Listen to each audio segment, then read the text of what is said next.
Halo guys, Shalom, Assalamualaikum warahmatullahi wabarakatuh dan salam prestasi. Perkenalkan, saya Christine Priscilia Timpal dengan NIM 2214202005 di kelas B1 semester 6 kelas ekstensi Fakultas Keperawatan di Universitas Pembangunan Indonesia Manado. Nah, di sini teman-teman saya akan membawakan tugas untuk memenuhi nilai akhir semester keperawatan gawat darurat dengan materi tata laksana emergency medula spinalis dengan dosen Nurse Doni Sensular Eskep MKep. Nah, teman-teman, di sini kita akan membahas apa sih pengertian dari trauma medula spinalis ini.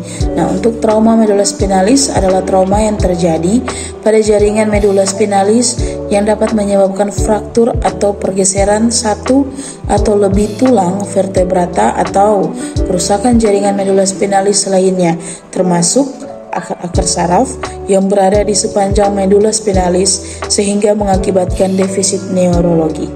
Nah, kemudian kita akan membahas mengenai struktur umum dari medula spinalis. Yang pertama, medula spinalis terbentuk silinder, berongga dan agak pipi ukuran jari kelingking sehingga rata-rata 42 cm.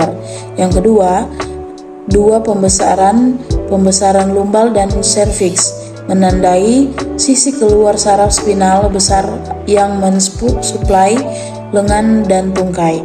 Yang ketiga, 31 pasang saraf spinal keluar dari area urutan korda melalui foramina intervertebral. Keempat, korda berakhir di bagian bawah vertebral lumbal pertama atau kedua. Korda equina merupakan saraf spinal bagian bawah yang keluar sebelum ujung korda mengarah ke bawah. Yang kelima, meningen atau durameter, piameter, arachnoid yang melepisi otak juga melepisi korda. Yang keenam, ada visura median anterior atau ventral. Dalam visura posterior atau dorsal yang lebih dangkal menjalar di sepanjang korda dan membaginya menjadi bagian kanan dan kiri. Nah, kemudian kita masuk dalam anatomi fisiologi sistem persarafan medula spinalis, di mana seperti yang kita lihat pada layar ini, sistem saraf terdiri dari sistem saraf sadar dan sistem saraf tidak sadar atau otonom, di mana sistem saraf sadar ini terdiri dari sistem saraf pusat dan sistem saraf tepi atau kranospinal. Sistem saraf pusat ini terdiri dari otak dan sumsum. Otak itu terdiri dari dasar otak besar, otak tengah, otak depan, jembatan Farol, dan otak kecil. Nah, sedangkan sumsum terdiri dari sumsum lanjutan dan sumsum tulang belakang. Sistem saraf tepi atau kraniospinal terdiri dari 31 pasang saraf sumsum tulang belakang atau saraf spinal dan ada 12 pasang saraf otak atau saraf kranial. Sistem saraf tidak sadar atau otonom terdiri dari sistem saraf simpatetik dan sistem saraf parasimpatetik.